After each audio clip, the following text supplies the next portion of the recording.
हर हर महादेव, जय श्री महाकाल। क्या दोबारा से हमारे जीवन में इतना उत्तम परिवर्तन आ सकता है कि हम कभी पीछे पलट के ना देखें बल्कि तेजी से आगे बढ़े? क्या ऐसा कोई नियम है हमारे शास्त्रों में जिसके अनुसार यदि हम एक नियमित लाइफ में आ जाते हैं, एक जीवन को अगर हम अडॉप्ट कर लेते हैं तो उसको अडॉप्ट करने मात्र से हमारे सभी कष्ट दूर हो जाए? आप समझिएगा कि शनिदेव क्या कहते हैं कि जो व्यक्ति समय का सदुपयोग नहीं करता है, ऐसा व्यक्ति जीवन में परेशान रहता है।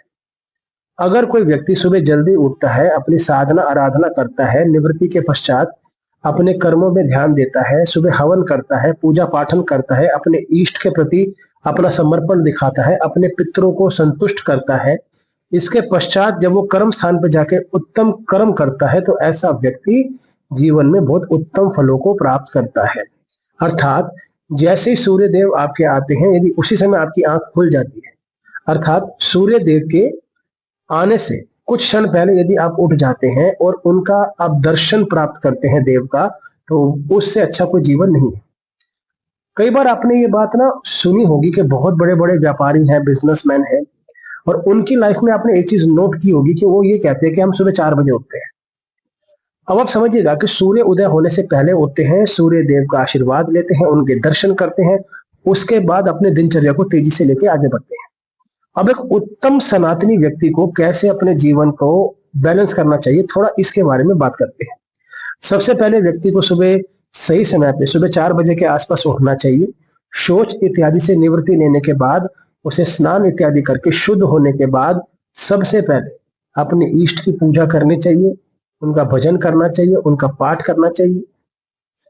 अब आप समझिएगा, पूजा पाठ मैंने पहले क्यों बोला?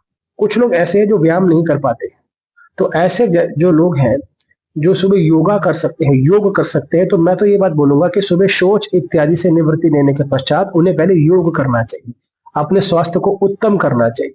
योग इत्यादि करने के पश्चात स्नान करके उन्हें सबसे पहले सूर्य देव को अर्घ देना चाहिए, उनके दर्शन करने चाहिए, उनकी पूजा करना चाहिए। सूर्य देव को अर्घ देने के बाद अपने नियमित रूप से जो आप साधना करते हैं, पूजा करते हैं, पाठ करते हैं, आपको वो करना चाहिए। पूजा पाठ करने के बाद यदि हो सके तो सच्चे सनातनी होने के नाते एक हवन अवश्य करें।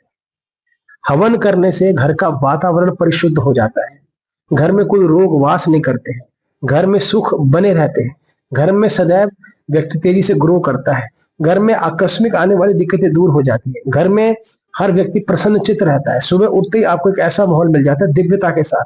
आपको हवन करना चाहिए। इसके पश्चात नाश्ता करने के पश्चात जो भी आप भोजन करना चाहते हैं, नाश्ता करना चाहते हैं, नाश्ता करने के बाद आपको अपने कर्म स्थान पे जाना चाहिए। कर्म स्थान से आने के बाद सबसे पहले मुंह हाथ धो के स्नान करके कुछ भोज इत्यादि लेने के बाद आपको दोबारा से शाम की जोत लगानी चाहिए, अपने इष्ट की पूजा साधना करनी चाहिए, और रात्रि को मैक्सिमम 9:30 से 10 बजे आपको दोबारा सो जाना चाहिए। यदि एक ऐसी आप दिनचर्या लेते हैं, आप यकीन मानिएगा 43 दिन मेरे कहने पे इस दिनचर्या को फॉलो कीजिएगा, आपका जीवन कैसे बदलेगा आपने कभी सोचा नहीं होगा। एक सच्चा सनातनी, एक ऋषि मुनि, एक ऐसा व्यक्ति जो इस अखंड भारत से जुड़ा हुआ है। हमारा ऐसा देश है जहां कण कण में आपको दिव्यता मिलती है। हम कभी काशी विश्वनाथ जा रहे हैं, हम कभी महाकालेश्वर जा रहे हैं, हम कहीं ना कहीं घूमते रहते हैं, लेकिन सबसे बड़ा तीर्थ हमारा घर है। पहले आप अपने नियम को उत्तम करो, फिर आप इनके दर्शन करना। आप यकीन मानिएगा, आपको हर दर्शन में कुछ दिव्यता मिलेगी। जब तक आप ही परिशुद्ध नहीं है, तब तक आपको जैसी प्राप्ति होनी चाहिए वैसी प्राप्ति नहीं होती है।